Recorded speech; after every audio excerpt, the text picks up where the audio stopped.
Pues Isabel, muchas gracias por estar hoy con nosotros. La primera cuestión sería una presentación corta. ¿Nos puedes decir quién eres y a qué te dedicas? Soy Isabel Elval y soy abogada penalista. Muy bien. La primera cuestión es, un activista, ¿qué es lo que es? ¿Tú te consideras un activista? Pues mira, yo creo que soy activista, pero claro, podría ser muy discutible en otros ámbitos y en determinados colectivos, porque los abogados tenemos el deber de coadyuvar en la administración de justicia, ya es una administración, por lo tanto se puede interpretar como que somos parte del sistema, y lo somos, pero estoy convencida de que soy activista en el sentido que se puede reformar la situación actual, incluso proceder a un proceso constituyente desde la ley. Se utiliza la ley para cambiar la ley. En ese sentido, sí me considero activista. Sí, además hay una tradición muy grande de abogados, digamos, luchadores de causas y que ponen como la pata judicial de este tipo de causas e intentan blindar derechos, hacer avances dentro de la institución, pero nunca lo había pensado así, es muy interesante. Es que soy como parte del sistema que muchas veces pues se contrapone a ese activismo, ¿no? O a esa búsqueda de... Por ejemplo, el tema de Rosa Parks. Rosa Parks se hizo un auténtico gesto de desobediencia civil, y quien tuvo que articular toda esa demanda civil, que era absolutamente ir contra corriente, fue un equipo de abogados. Sí, como traducir, ¿no? Muy bien. Ahora un poco la cuestión central de la investigación que estamos haciendo. ¿A ti qué te parece que puede hacer una persona para participar en la vida pública, mejorar la sociedad en la que vivimos, pero sin tener que pasar por partidos políticos y gobiernos? ¿Te parece que es algo efectivo? ¿Se puede hacer política sin partidos?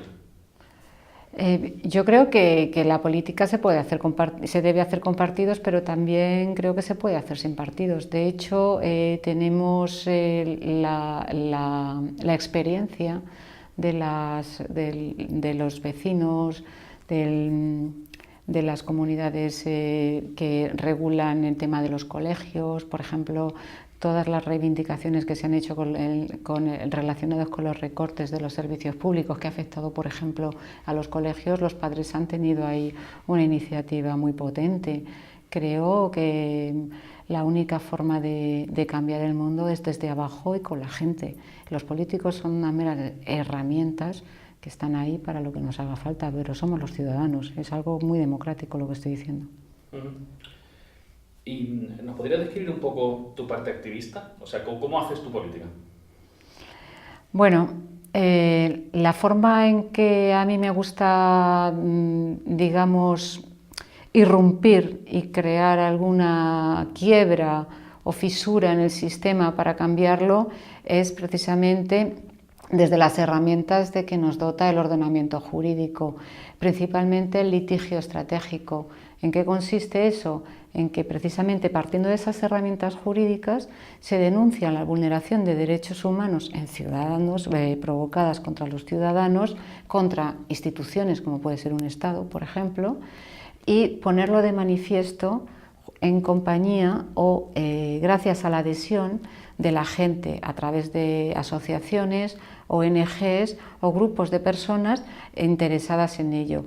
Y sin eso un litigio estratégico no va a ninguna parte. No se concibe que se haya ganado una causa en defensa de los derechos humanos si no lleva acompañado pues toda esta gente que al final se adhiere a esta causa porque entiende que también es suya. Y con esto incluyo también a los medios de comunicación.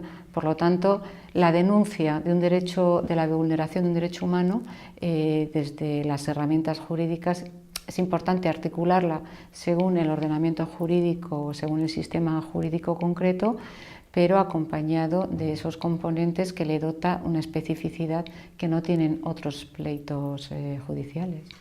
O sea, que tú ves el litigio estratégico como una parte de un todo, ¿no? Sí, es decir, yo me dedico a mi profesión y defiendo muchísimas causas. Unas me dan de comer y otras no. Y probablemente las que me dan de comer sustentan aquellas que hago desde el activismo. Ahora bien, no dejo de encauzar las causas judiciales, las habituales, no las dejo de encauzar desde la defensa de los derechos fundamentales, porque aparte de ser una incoherencia, no entendería un estado esquizofrénico en mi forma de proceder, pero defiendo el que las actuaciones judiciales se realicen con la mayor exquisitez del mundo, y eso siempre tienen que ser con respeto a los derechos humanos. Sí, es que no me he explicado bien. Quería decir que el litigio estratégico, que es, digamos, la plasmación en la legislación o ese avance en esos derechos, no vale solo eso, sino que además tiene que estar también rodeado de ese movimiento social y de esa gente y de ese apoyo, ¿no? Y de hecho, en el caso que ahora me gustaría que nos contaras un poco, por favor, en detalle, de la reciente sentencia que ha habido en el Tribunal Europeo de Derechos Humanos sobre las devoluciones en caliente, me resulta muy curioso cómo, a partir de ese momento donde se ha conseguido esa sentencia, que el Tribunal Europeo dice que eso es ilegal, de repente ya es ilegal. Antes, por supuesto, que sabíamos que era ilegal, totalmente inmoral, lo decía la mayor parte de la sociedad civil, lo decía la prensa, lo decían todo tipo de expertos, catedráticos, juristas españoles, extranjeros, era como dominio público. Pero ha hecho falta como esa sentencia, como esa frase, para que ya oficialmente sea ilegal, ¿no? ¿Nos podrías contar un poco de la causa esa, cómo ha sido? Bien, es una causa muy impactante por lo que ha conseguido y efectivamente, o sea, no se trataba de que nadie declarara ilegal nada, sino de que se garantizase eficazmente un derecho humano ya reconocido en miles de instrumentos internacionales, varios tratados internacionales, los cuales ha suscrito España y se ha comprometido a que formen parte de nuestro ordenamiento jurídico, ni más ni menos. Eso es lo triste, que es como volver a la casilla de salida, ¿no? Es el reconocimiento de que debe haber una garantía eficaz para que a las personas se les reconozca el derecho a tener derechos, que es un derecho que está íntimamente vinculado con la dignidad del ser humano, que consiste en que una persona, cuando entra en un territorio y transpone una frontera, la primera persona que se ponga en contacto con él, que suele ser un agente de seguridad, le pregunte quién es, que lo identifique, le pregunte qué tal estás, necesitas un médico, le diga creo que no nos entendemos bien, tal vez sea necesario traer un intérprete, puede que le diga me parece que has entrado en mi territorio, en el territorio de mi país, donde creo que no te van a dejar residir legalmente. Por lo tanto, por si vas a tener algún problema, que creo que lo vas a tener, el Estado te ofrece un abogado, yo voy a ponerme en contacto para que te den un abogado de oficio y además va a haber un juez que tutele tus derechos. Eso es lo que se está defendiendo en la demanda. También se está defendiendo en la demanda, aparte de ese trato humano, que es un trato a un ser humano y no a un fardo que llega y devuelves porque no te gusta, también va incluido el derecho a no condenar a una muerte segura a una persona que está pidiendo asilo político, a un refugiado, porque esté huyendo de la guerra, de una persecución política o de cualquier otra circunstancia que pueda poner en peligro su retorno inmediato. Y para eso está el derecho que tiene a pedir asilo, también asistido por abogado, y el derecho a recurrir la denegación de asilo. Se dice y también el abogado del Estado contestó a nuestra demanda diciendo que es que con esto se iba a facilitar el que España no pudiera realizar correctamente su función de policía de frontera exterior en la Unión Europea y que entraban hordas de inmigrantes a invadir España prácticamente. Y realmente es muy significativa la sentencia, porque la sentencia no entra en la ley de extranjería. La sentencia respeta el ordenamiento jurídico de un Estado soberano. Ahora, lo que sí dice es, en frontera usted trate a una persona como lo que es, un ser humano. Joder, verdad que el tema este lo tengo como pensado y procesado, pero nunca había pensado todo lo que debe estar obligado el funcionario que te encuentra a hacer contigo, que además es lo razonable. Las enumeras así suena como muy... Normalmente piensa, bueno, con que no me pegue, ya es muy curioso. Seguimos, si te parece. Ya hemos visto que efectivamente se puede hacer activismo del ejercicio de la abogacía, pero ¿no te parece que eso puede ser peligroso? Y me refiero a un posible conflicto de intereses que haya entre el objetivo ulterior que se quiere conseguir y la defensa del acusado en concreto, la cuestión en concreta. ¿No puede haber ahí ciertos problemas? ¿Problemas de qué? Pues de que esos dos intereses no conjuguen bien, ¿no? Eso lo hemos visto algunas veces, por ejemplo, o lo he visto yo en las películas que narran la lucha por los derechos civiles en Estados Unidos, cómo a una persona de color le pasa X y entonces recibe la ayuda de un grupo que le interesa mucho ayudarla, pero que en realidad a lo mejor la cuestión que más le interesa es un reconocimiento de no sé cuánto y puede haber cierto conflicto con el interés personal de esa persona. Sí, vamos a ver, en toda lucha siempre hay una parte de alimentación de ego, ¿no?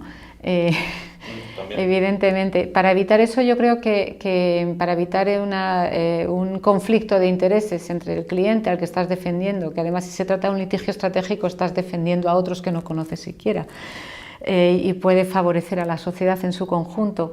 Para evitar ese conflicto de intereses hay unos límites internos o una serie de criterios que hemos de seguir. Por ejemplo, el repetirse una y otra vez que tú no eres protagonista, que eres una herramienta a disposición de la defensa de los derechos humanos y que aportas tu granito de arena como el granito de arena que aporta el que documenta esto, como el que lo difunde, como el que, pues no sé, como el que acoge a un inmigrante que requiere ayuda.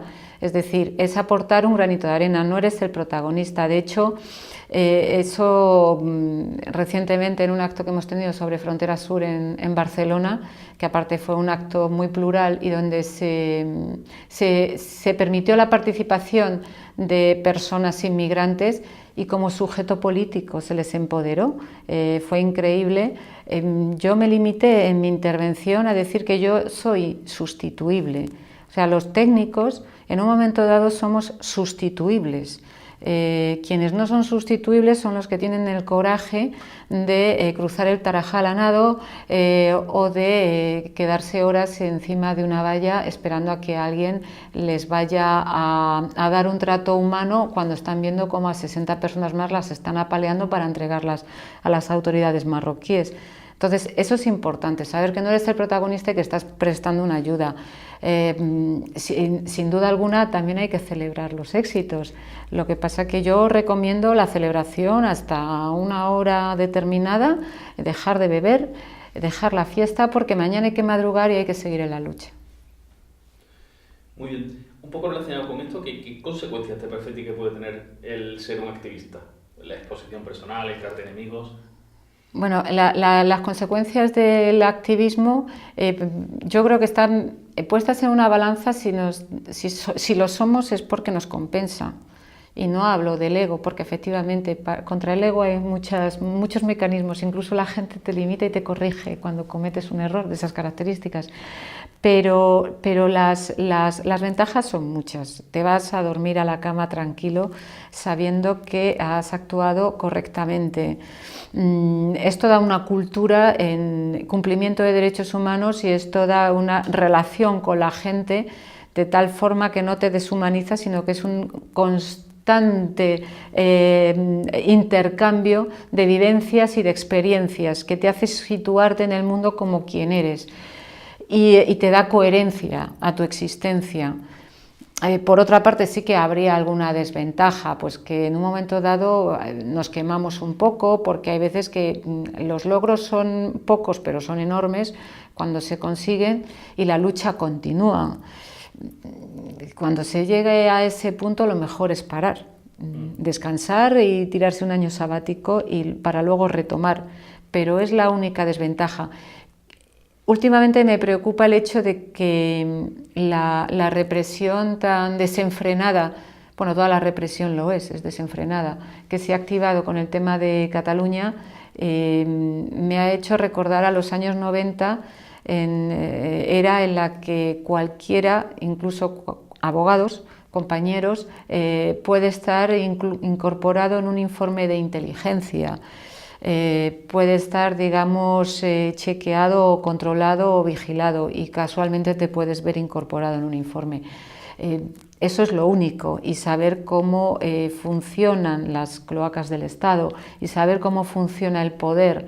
Por lo tanto, teniendo en cuenta eso, quien decide dedicarse al activismo lo tiene en cuenta, no ha decidido dedicarse a la vida cómoda, no es una vida cómoda, pero sin dejar de lado que miedos los hay, se superan porque la experiencia vital es tan imparable en términos de beneficio personal que merece la pena realmente.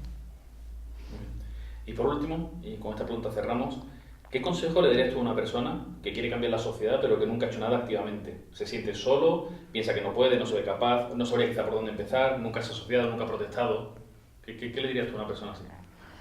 Bueno, una persona que no se siente activista y que vive para sí y que, bueno, una persona normal que va por la mañana al trabajo y si no se va a la cola del paro, yo le diría que el sistema funciona gracias a la solidaridad, no funciona gracias a los organismos impersonales, y que si los organismos públicos funcionan es gracias a que hay personas detrás empujando para que funcionen, que realmente en la vida no somos un accidente en el que casualmente nacemos y morimos. Creo que si tenemos que aprovechar el tiempo, que mejor pasándolo bien con los demás y compartiendo esas vivencias, que es realmente cuando se conoce, cuando tú te